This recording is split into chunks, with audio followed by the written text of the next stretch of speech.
Desde mi más tierna edad, lo primero que vi a mi alrededor fue el sufrimiento, no solo de nuestra familia, sino también la de nuestros vecinos. Por intuición, yo ya era un rebelde. Creo que entonces se decidió mi destino.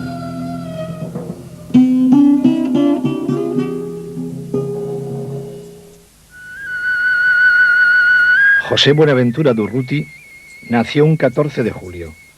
Sus padres fueron Santiago Durruti y Anastasia Dumange. Según su maestro de escuela, fue un niño travieso pero de nobles sentimientos.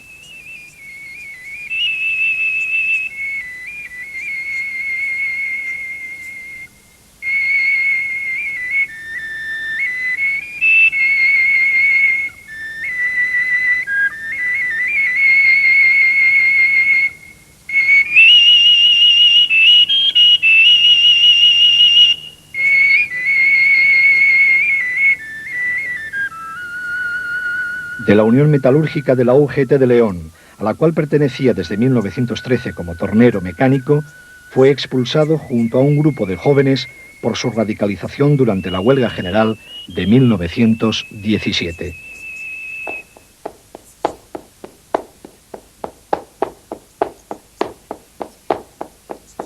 Perseguido por la policía, busca refugio en Asturias. Conoció entonces el ideario de la CNT a través del anarquista Manuel Buenacasa. Se exilia a Francia, donde vive como músico en una orquestina, trabajando de mecánico en París.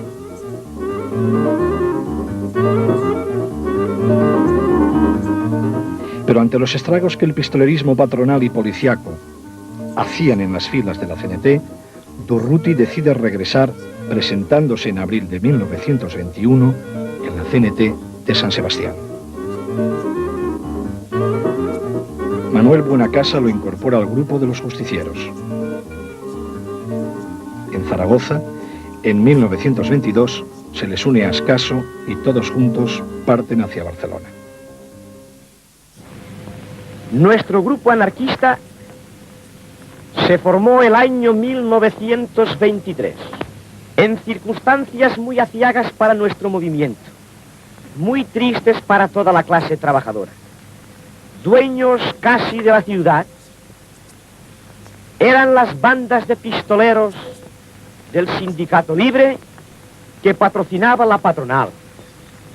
Las hordas policíacas coadyuvaban a la obra de destrucción de nuestras organizaciones y de nuestros hombres. Había caído el coloso del anarcosindicalismo, Salvador Seguí. Habían caído viejos militantes, primeros hombres de nuestro movimiento tan espléndido de hoy. Cuando comprendimos nosotros que probablemente pudiera llegar el momento de que fuésemos absolutamente vencidos, nos unimos en aquel momento, lo que no tengo vergüenza en decir, lo que tengo orgullo en confesar, los reyes de la pistola obrera de Barcelona. Vivíamos y actuábamos disgregados, pero hicimos una selección. Los mejores terroristas de la clase trabajadora, los que mejor podían devolver golpe por golpe y al llegar al fin la victoria al proletariado, nos separamos de los demás compañeros, nos unimos y formamos un grupo anarquista, un grupo de acción para luchar contra los pistoleros, contra la patronal y contra el gobierno. Conseguimos nuestro objetivo. Les vencimos. Nuestros golpes fueron más duros, más a la cabeza, que los que ellos nos habían dado.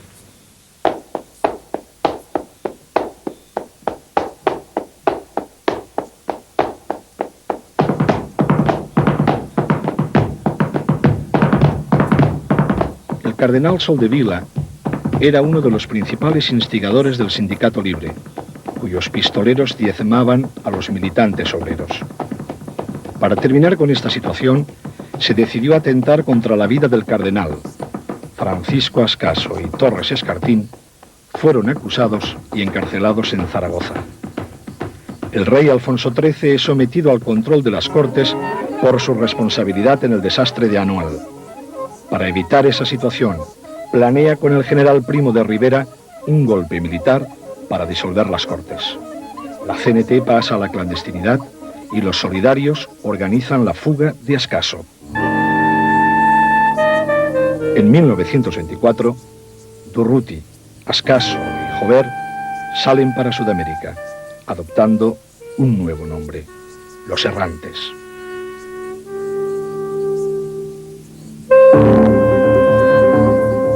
Huyendo de un lado para otro, terminan por volver a Europa justo en el momento en que Alfonso XIII debe visitar París. Planean un atentado contra el rey que fracasa por una delación.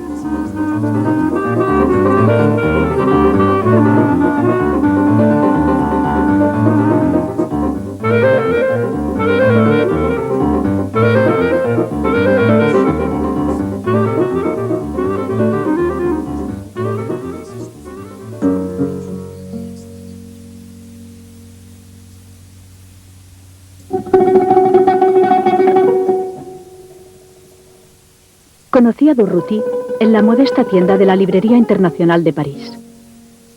Salía de la cárcel, en compañía de nuestro malogrado Ascaso y de Jover, de donde mis camaradas anarquistas franceses los habían arrancado, salvándolos de la extradición reclamada por Argentina.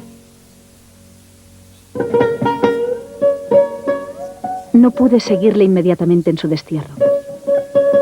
Marchó a Bélgica, luego a Lyon, Alemania, y de nuevo en Lyon detención y condena a 6 meses de cárcel. En fin, después de 1000 peripecias, lograron instalarse en Bélgica con una identidad prestada y pudieron trabajar tranquilamente. Fue entonces cuando me uní a Durruti en Bruselas. Pasamos así más de 2 años en Bélgica, entonces hospitalaria y tolerante, hasta el 14 de abril de 1931.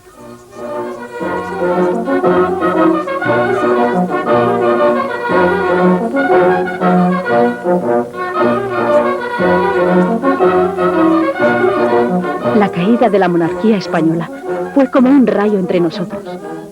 Todos los camaradas españoles se prepararon inmediatamente para volver a su país. ¡Qué espectáculo inolvidable! El tren repleto de españoles, exuberantes de alegría, vibrantes de entusiasmo por la idea de volver a su tierra natal, donde podrían reanudar el combate.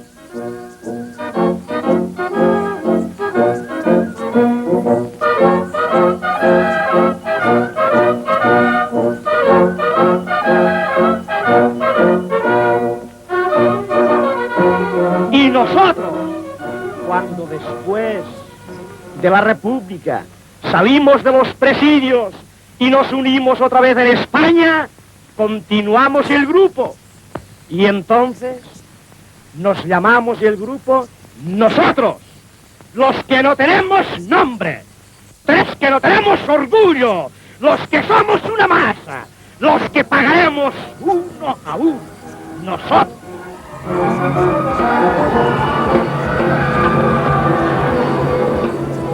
Algunas semanas más tarde, la compañera de Ascaso y yo llegamos a Barcelona para ocupar nuestro sitio junto a nuestros queridos compañeros. Poco tiempo después del nacimiento de nuestra pequeña Colette, Durruti, Ascaso y algunos centenares de militantes de la CNT y de la FAI eran arrancados de sus familias y de sus camaradas de lucha, y el Buenos Aires los conducía en su viejo armazón hacia el África inhospitalaria y malsana.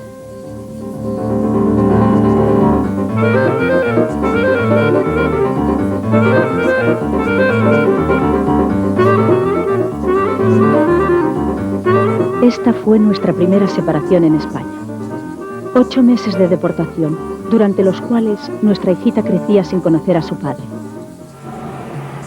A la vuelta de los deportados, Durruti y Ascaso, al lado de sus inseparables compañeros García Oliver, Jover y tantos otros, reanudaron la lucha.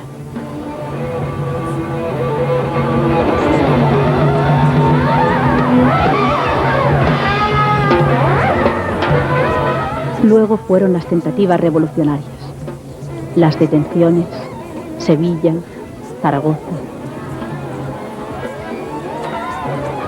Igual que tantas otras compañeras de militantes revolucionarios del Temple de Durruti, ha sido con frecuencia, a través de las rejas de las cárceles, como yo he podido ver el rostro querido. Lo más frecuente, yo estaba sola con mi pequeña Colette, que parecía destinada a vivir sin el afecto paternal. Pero esta vida penosa me parecía dulce si pensaba en los sacrificios de los militantes españoles que exponían tan fácilmente su libertad como su vida.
La brutal sublevación del ejército se estrella contra los pechos desnudos de las masas.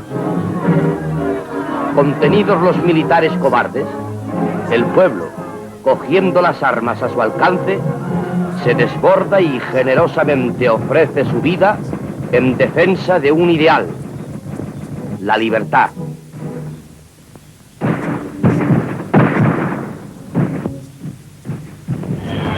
El pueblo, magnífico en su furor, hizo fracasar el cobarde propósito de unos militares sin honor, en sorda alianza con la alta burguesía y los negros cuervos de la Iglesia que inspira el Vaticano.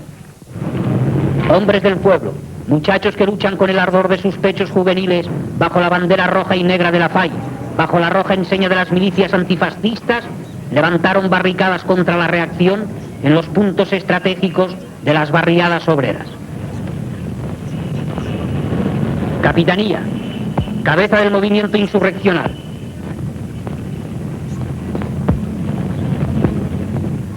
La maestranza, en cuyo asalto cayeron racimos de obreros, escaso entre ellos, y haces azules de guardias al servicio del Frente Popular.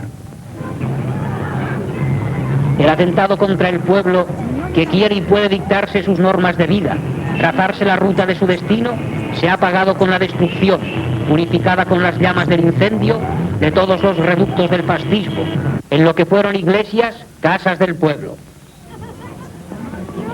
La revolución provocada por el fascismo llega a las mismas puertas de la cárcel y libra a los que gemían en sus celdas. Estos edificios que pertenecían antes a grandes entidades capitalistas, que tenían nombres pomposos con los que se disimulaba su verdadero significado, pertenecen ahora a las distintas organizaciones que representan al proletariado barcelonés. Sobre las ruinas de la burocracia se alza la labor febril de los sindicatos obreros.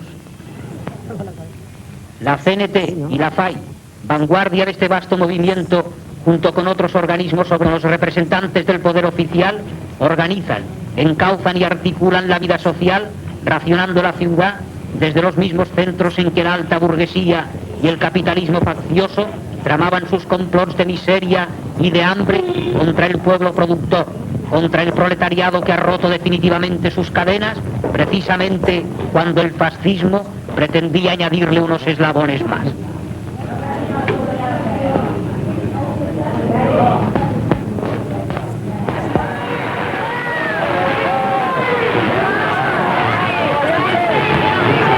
Vencido el fascismo en casi la totalidad del territorio español, restan por reducir algunos focos.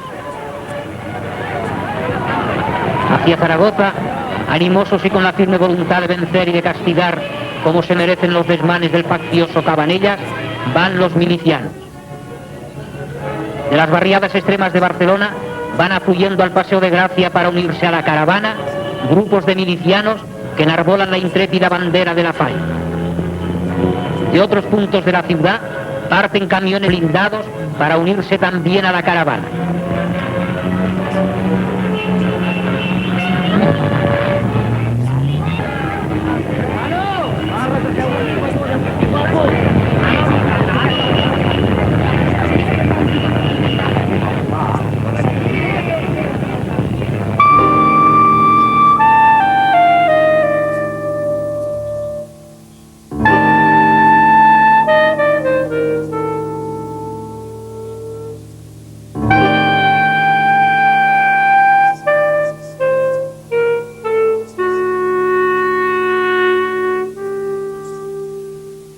Es un hombre alto, moreno, de rasgos morunos, hijo de humildes campesinos.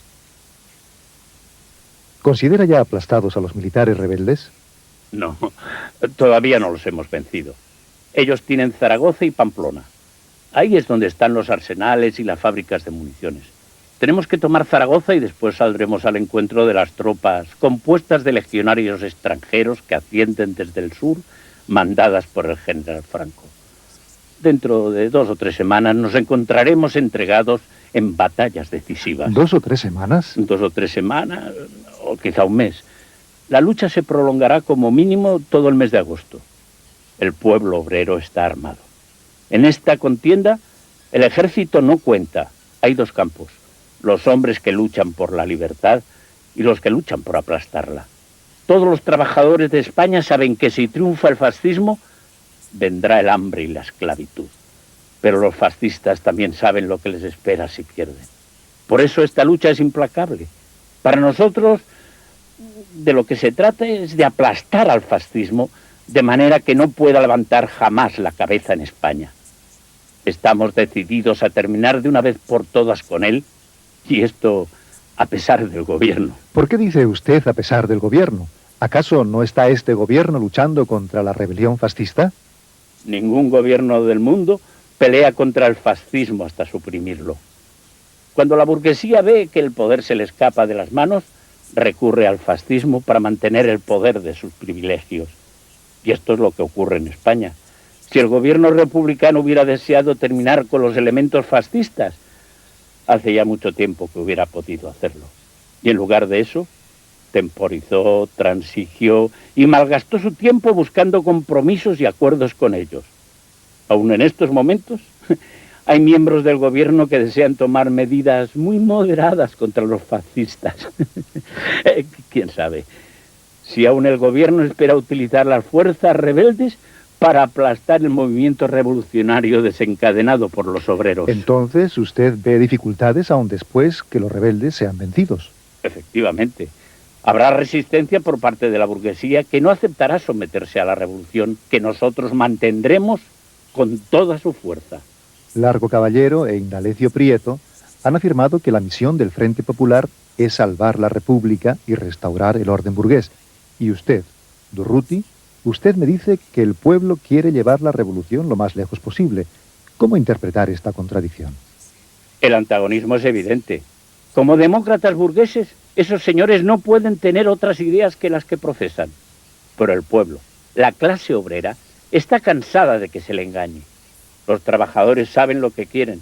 Nosotros luchamos no por el pueblo, sino con el pueblo. Es decir, por la revolución dentro de la revolución. Nosotros tenemos conciencia de que en esta lucha estamos solos y que no podemos contar nada más que con nosotros mismos. Para nosotros, no quiere decir nada que exista una Unión Soviética en una parte del mundo, porque sabíamos de antemano cuál era su actitud en relación a nuestra revolución. Para la Unión Soviética, lo único que cuenta es tranquilidad. Para gozar de esa tranquilidad, Stalin sacrificó a los trabajadores alemanes a la barbarie fascista. Antes fueron los obreros chinos que resultaron víctimas de ese abandono. Nosotros estamos aleccionados y deseamos llevar nuestra revolución hacia adelante, porque la queremos para hoy mismo y no quizá después de la próxima guerra europea. Nuestra actitud es un ejemplo de que estamos dando a Hitler y Mussolini más quebraderos de cabeza que el Ejército Rojo, porque temen que sus pueblos, inspirándose en nosotros, se contagien y terminen con el fascismo en Alemania y en Italia. Pero ese temor también lo comparte Stalin, porque el triunfo de nuestra revolución tiene necesariamente que repercutir en el pueblo ruso. Este es el hombre que representa a una organización sindical que cuenta aproximadamente con 2 millones de afiliados y sin cuya colaboración la República no puede hacer nada, incluso en el supuesto de una victoria sobre los sublevados. Yo quise conocer su pensamiento porque para comprender lo que está sucediendo en España es preciso saber cómo piensan los trabajadores. Por esa razón he interrogado a Durruti, porque por su importancia popular es un auténtico y característico representante de los trabajadores en armas. De sus respuestas resulta claramente que Moscú no tiene ninguna influencia ni autoridad para hablar en nombre de los trabajadores españoles. Según Durruti, ninguno de los estados europeos se siente atraído por el sentimiento libertario de la Revolución Española, sino deseosos de estrangularla. ¿Espera usted alguna ayuda de Francia o de Inglaterra ahora que Hitler y Mussolini han comenzado a ayudar a los militares rebeldes?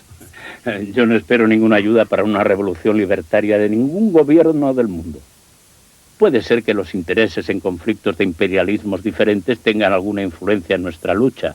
Eso es posible. El general Franco está haciendo todo lo posible para arrastrar a Europa a una guerra y no dudará un instante en lanzar a Alemania en contra nuestra. Pero a fin de cuentas yo no espero ayuda de nadie, ni siquiera en última instancia de nuestro gobierno. ¿Pueden ustedes ganar solos? Aun cuando ustedes ganaran, iban a heredar montones de ruinas. Siempre hemos vivido en la miseria y nos acomodaremos a ella por algún tiempo. Pero no olvide que los obreros son los únicos productores de riqueza. Somos nosotros los obreros los que hacemos marchar las máquinas en las industrias, los que extraemos el carbón y los minerales de las minas, los que construimos ciudades. ¿Por qué no vamos, pues, a construir, y aun en mejores condiciones, para reemplazar lo destruido? La ruina no nos da miedo.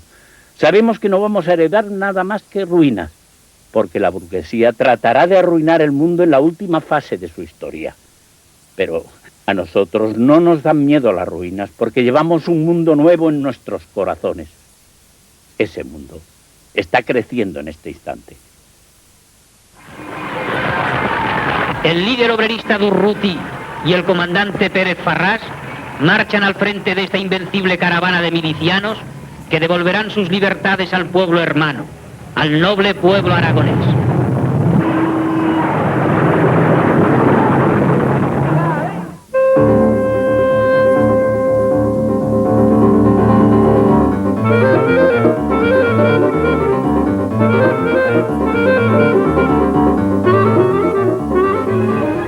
Majestuosa e imponente es la sencillez con que avanza nuestra columna motorizada. La moto de órdenes ha dicho quieta la columna. Trae una nueva indicación. A tierra. Durruti, armazón de gigante y corazón de niño. Músculos de acero. Voluntad inquebrantable. Todo bondad y sencillez. El pueblo sencillo y generoso crea sus héroes en el troquel del romancero. Y la simpatía de las masas los populariza concentrando en ellos todo su afecto y su sentir más puro.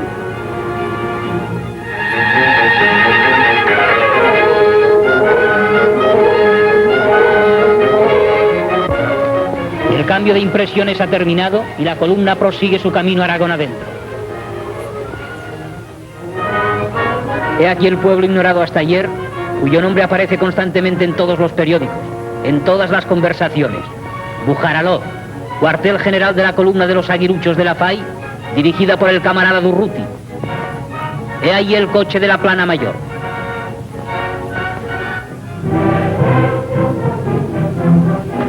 En este grandioso parque de automóviles al aire libre, obreros mecánicos venidos de las ciudades para ayudar a sus hermanos de lucha, preparan y ponen a punto los elementos motorizados de nuestras columnas.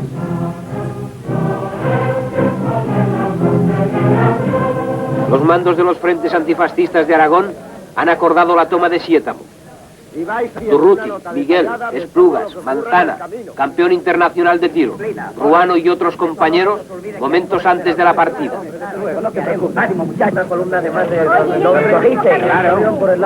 Encontramos un depósito de armas y municiones. Había más de 80 fusiles. A los coches. ¿Qué haces aquí? ¿Estáis listos?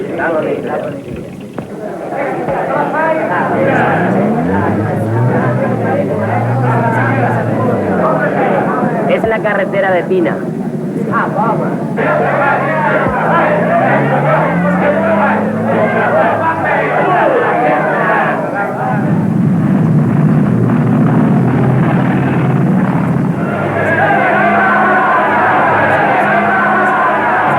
Siétamo, que ha sido evacuado por la población civil, es bombardeado por nuestros aviones y por las piezas emplazadas en una loma próxima, el camarada Botet dirige con magnífico acierto.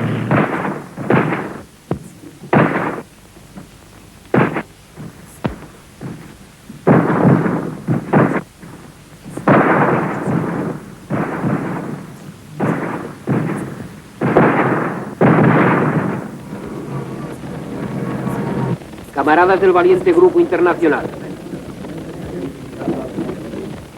Otro bien pertrechado reducto faccioso, la iglesia del lugar, desde la que los fascistas ametrallaron a nuestros milicianos, arde por efecto de una granada de nuestra aviación. Los camaradas campesinos del pueblo conquistado, libres ya de la opresión y crueldad de los militares fascistas, reanudan las interrumpidas labores veraniegas. Mientras ellos trillan, los milicianos arma el brazo, vigilan todos los horizontes. Tras la tragedia del combate fiero, aparece la estampa de la paz y del trabajo, símbolo de los anhelos del proletariado que lucha.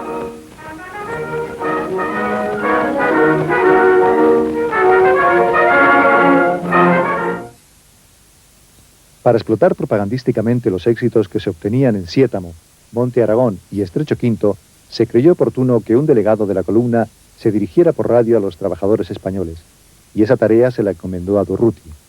Los militares profesionales esperaban que Durruti pusiera el acento de su discurso en dos temas que para ellos eran esenciales: la disciplina entre los soldados y el mando único en las operaciones militares. Pero las preocupaciones de Durruti eran muy otras. Él había visto claro cuál era la intención del gobierno de Largo Caballero. Veía igualmente cómo la contrarrevolución comenzaba ya a levantar la cabeza en la retaguardia, particularmente en Barcelona, donde el Partido Socialista Unificado de Cataluña, desconocido hasta el 19 de julio, empezaba a manifestarse como una fuerza política a la que habían acudido a hacer montón todos los expropiados por la revolución y los propios personajes de la Esquerra Republicana de Cataluña, con miras a hacer un frente común contra la clase obrera catalana, es decir, contra la base obrera de la CNT y de la FAI. De esta forma, lo que era impensable apenas 15 días atrás, comenzaba ya a decirse de manera disfrazada.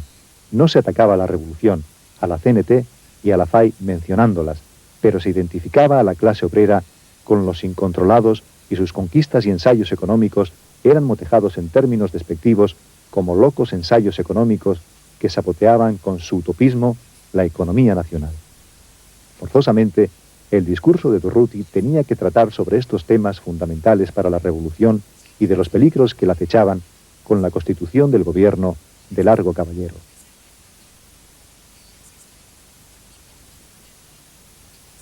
Compañeros, en el frente de Aragón, las milicias obreras no están inactivas. Atacan, derrotan al enemigo y ganan terreno para la causa revolucionaria. Pero esto es solo el preludio de la gran ofensiva que las milicias van a emprender en todo el frente aragonés. Vosotros también, trabajadores de España, tenéis una importante misión que cumplir, porque la revolución no se gana y se asegura solamente tirando tiros, sino produciendo. No hay frente y retaguardia porque todos formamos un solo bloque que debe luchar unido para alcanzar el mismo objetivo.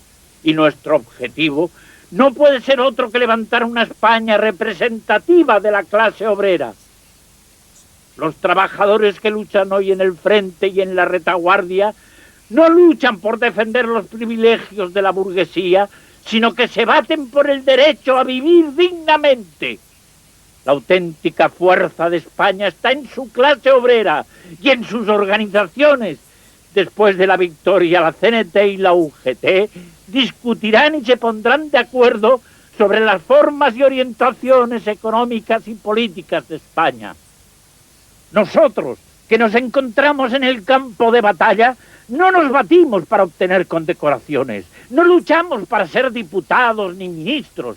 Cuando la victoria sea lograda y volvamos de los frentes a las ciudades y pueblos, ocuparemos los puestos en las fábricas, talleres, campos y minas de los cuales salimos. Nuestra gran victoria será la que ganemos en los puestos de producción.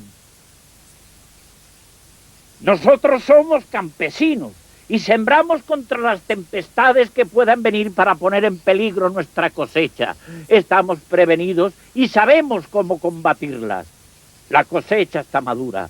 Almacenemos el grano y será para todos. Y en el reparto no habrá privilegios.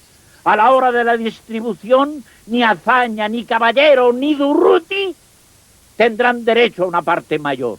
La cosecha pertenece a todos los que trabajan de una manera constante y sincera, poniendo toda su inteligencia, voluntad y fuerza para que la cosecha no nos sea robada.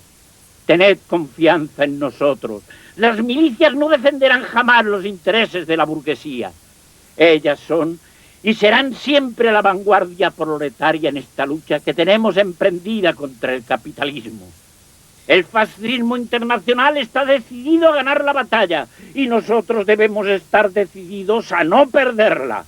A vosotros, trabajadores que me escucháis tras las líneas enemigas, os decimos que la hora de vuestra liberación está próxima.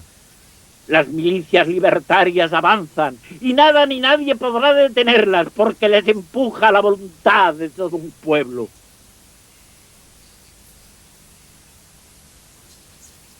Compañeros, seamos optimistas. Nos acompaña nuestro ideal, que es nuestra fuerza. ¡Ánimo y adelante! Al fascismo no se le discute, sino que se le destruye, porque el fascismo y el capitalismo son una misma cosa.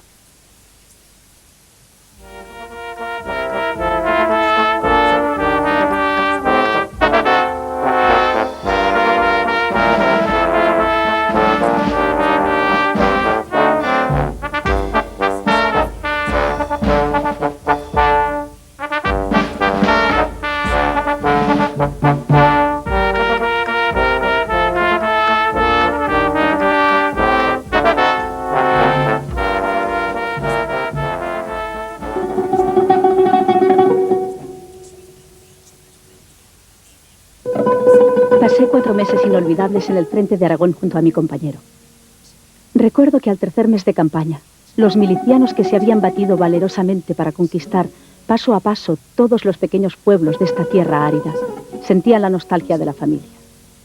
Pedían permiso para ir a abrazar a sus compañeras, a sus hijos, aunque no fuera más que para 24 horas. Pero era imposible darles satisfacción, pues no podía desplazarse ningún hombre del frente. Durruti debía parecer indiferente a los solicitantes, aunque comprendiera plenamente el lado tan humano de estas aspiraciones. Tuvo que enfadarse varias veces con compañeros excelentes, que no estaban todavía acostumbrados a la disciplina indispensable que esta guerra nos imponía.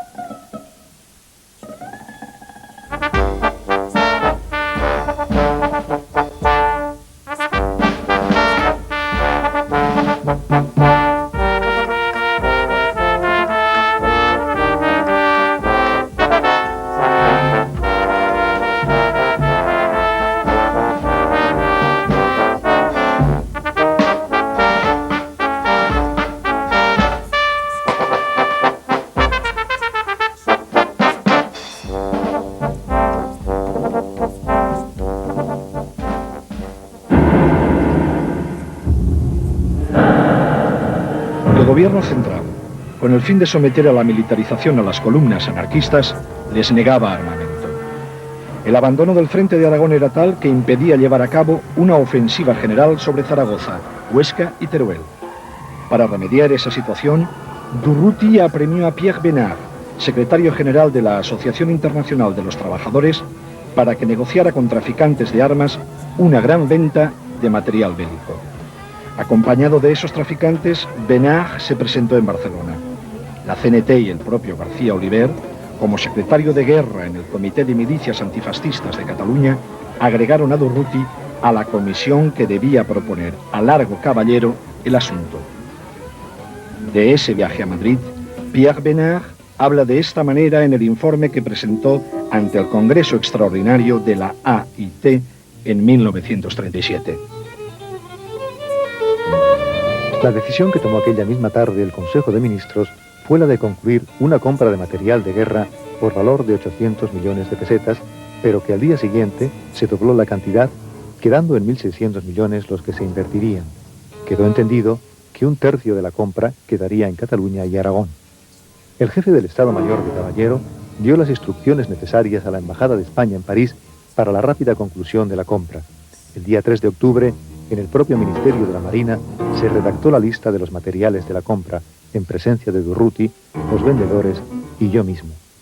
La firma de este contrato tuvo inmediata repercusión, pues provocó la primera intervención de los agentes rusos en los asuntos oficiales de la política española. En efecto, en la noche del 3 al 4 de octubre, Rosenberg, en persona, el embajador ruso en Madrid, nos telefoneó a Durruti y a mí a las 3 de la madrugada al Hotel de la Gran Vía, expresándonos el deseo de vernos con la máxima urgencia posible. Como no teníamos nada que hablar con el embajador de la Unión Soviética, alegamos que nuestros deseos no coincidían con los suyos y declinamos la invitación a la entrevista. El día 4 de octubre por la mañana salimos de Madrid para Barcelona.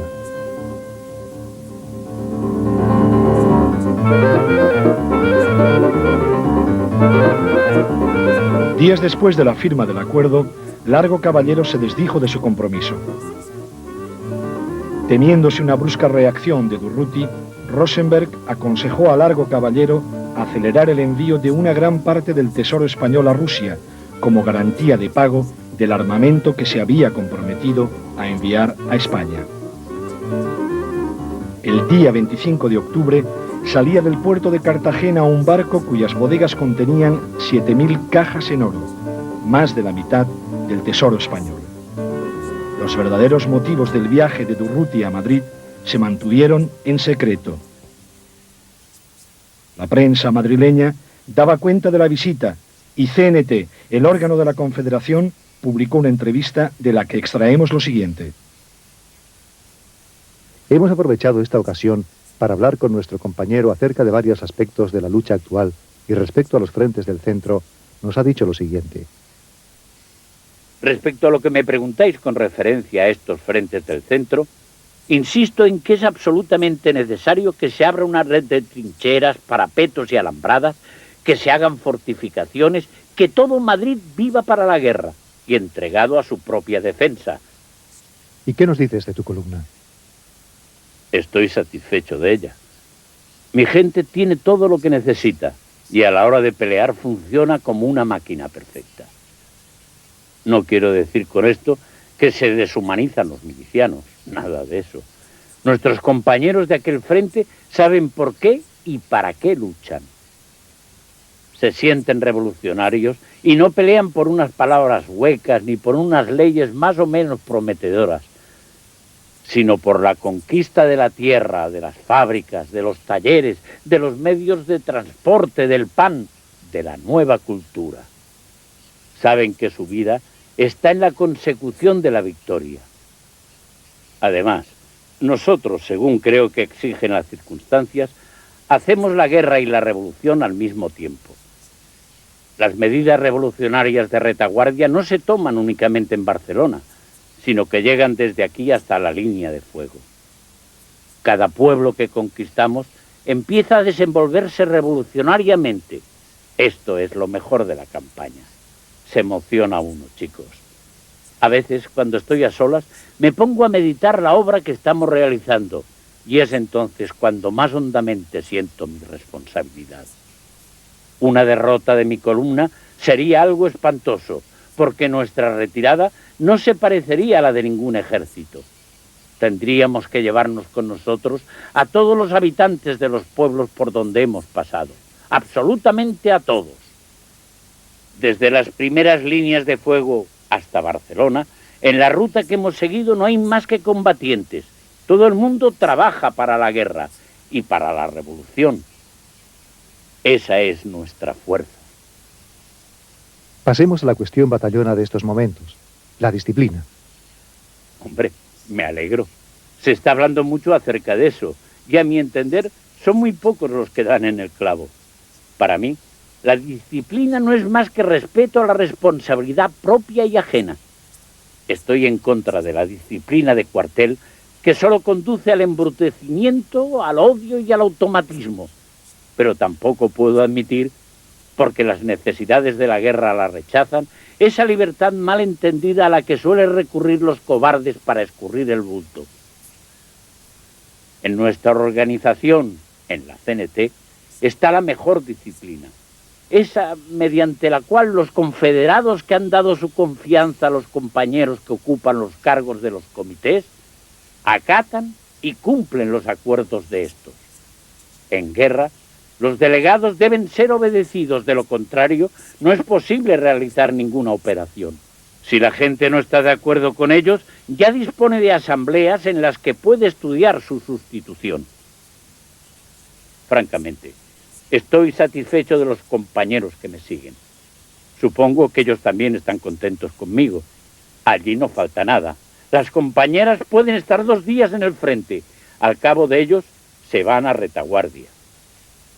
La prensa llega todos los días. Se come estupendamente.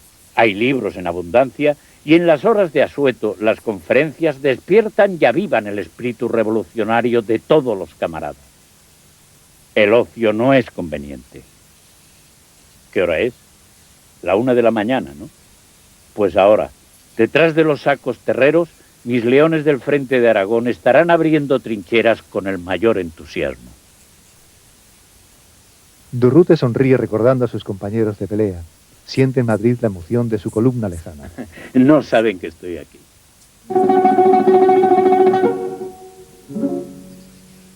Si a su pesar fue Durruti un gran jefe de milicias, no fue nunca un militar. Fue, si se quiere, un extraordinario estratega revolucionario.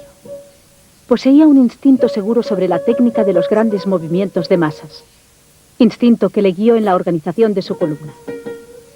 Imponía la disciplina por el ejemplo, pues raramente se le encontraba en su cuartel general, ya que estaba siempre a la cabeza de algún grupo de vanguardia. Le animaba una voluntad inquebrantable, ganar la guerra a todo precio, costara lo que costara. Pero si Durruti hizo la guerra, no olvidaba, sin embargo, su pasado revolucionario. A través del militar de ocasión, dominaba el anarquista de siempre, que no perdió nunca la esperanza de hacer un día nuestra verdadera guerra, de todos, la revolución social.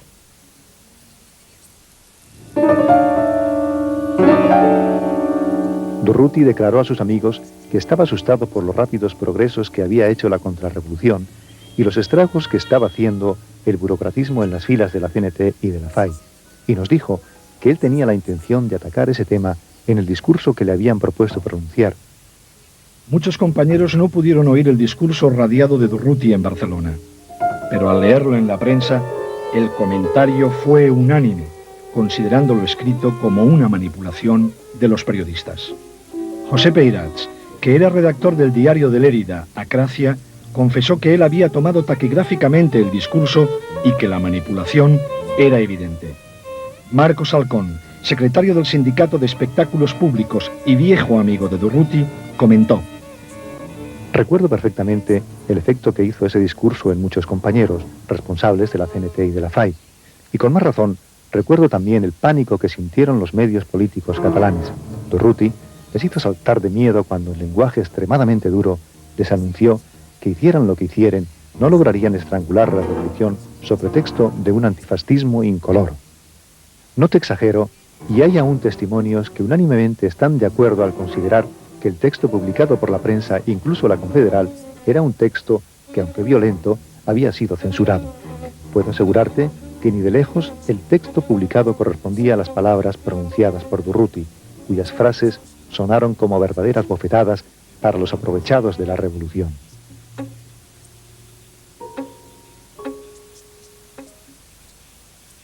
Trabajadores, me dirijo al pueblo catalán, a ese pueblo generoso que hace 4 meses supo deshacer la barrera de los militares que querían someterle bajo sus botas. Os traigo un saludo de los hermanos y compañeros de Aragón a unos kilómetros de Zaragoza y que están viendo las torres de la Pilarica. A pesar de la amenaza que se cierne sobre Madrid, hay que tener presente que hay un pueblo en pie y por nada del mundo se le hará retroceder. Resistiremos en el frente de Aragón ante las hordas fascistas aragonesas y nos dirigimos a los hermanos de Madrid para decirles que resistan, pues los milicianos de Cataluña sabrán cumplir con su deber. Como cuando se lanzaron a las calles de Barcelona para aplastar al fascismo. Me dirijo a las organizaciones y les pido que se dejen de rencillas y de zancadillas. Los del frente pedimos sinceridad, sobre todo a la CNT y a la FAI. Pedimos a los dirigentes que sean sinceros. Se tienen que dar cuenta los dirigentes que si esta guerra se prolonga mucho, hay que empezar por organizar la economía de Cataluña. Los que estamos en el frente queremos detrás una responsabilidad y una garantía, y exigimos que sean las organizaciones las que velen por nuestras mujeres y por nuestros hijos. Estad tranquilos. En el frente no hay ningún caos, ninguna indisciplina. Todos somos responsables y conocemos el tesoro que nos habéis confiado. Pero nosotros hemos salido de Cataluña confiándoos la economía. Responsabilizaos, disciplinaos.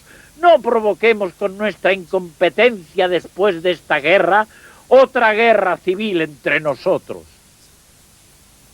Si la militarización decretada es para meternos miedo y para imponernos una disciplina de hierro, se han equivocado, e invitamos a los que han confeccionado el decreto que vayan al frente a ver nuestra moral y nuestra disciplina, y luego vendremos nosotros a comparar aquella con la moral y con la disciplina de retaguardia.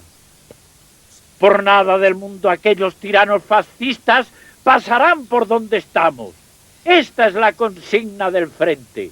A ellos les decimos, no pasaréis, a vosotros no pasarán.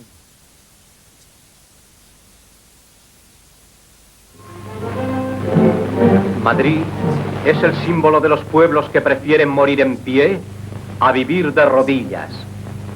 Frente a las industrias pesadas de nazis y camisas negras italianas, se alza la carne mártir del verdadero pueblo español. Cuando el proletariado europeo aparecía en derrota o resignado a las fluctuaciones de una política de gabinete, Madrid no se ha doblegado, y tras Madrid están todos los pueblos de la España antifascista. Hermosa lección para los débiles, los resignados y los cobardes del mundo entero.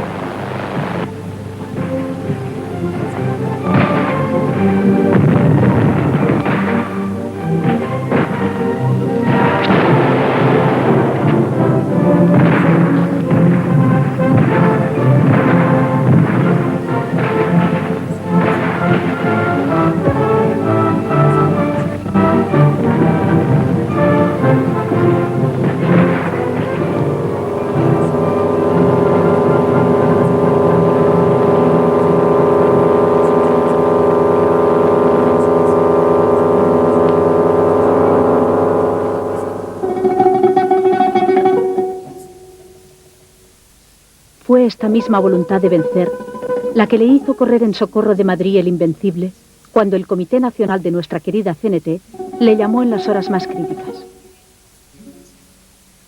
Franco parecía que iba a triunfar fácilmente a la cabeza de sus voluntarios alemanes, italianos y moros.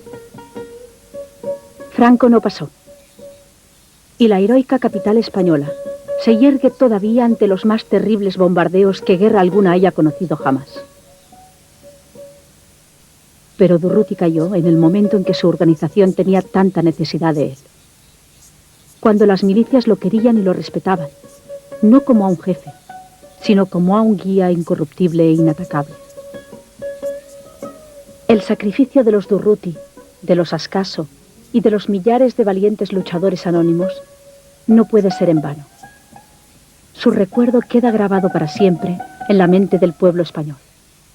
Y su ejemplo será el guía más seguro que nos conducirá a pesar de las enormes dificultades del momento, hacia el camino de la verdadera liberación.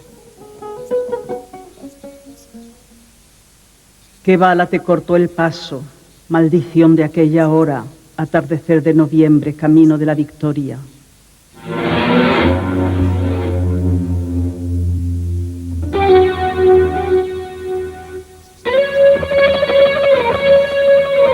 Durruti, hermano Durruti, jamás se vio otra congoja más amarga que tu muerte sobre la tierra española.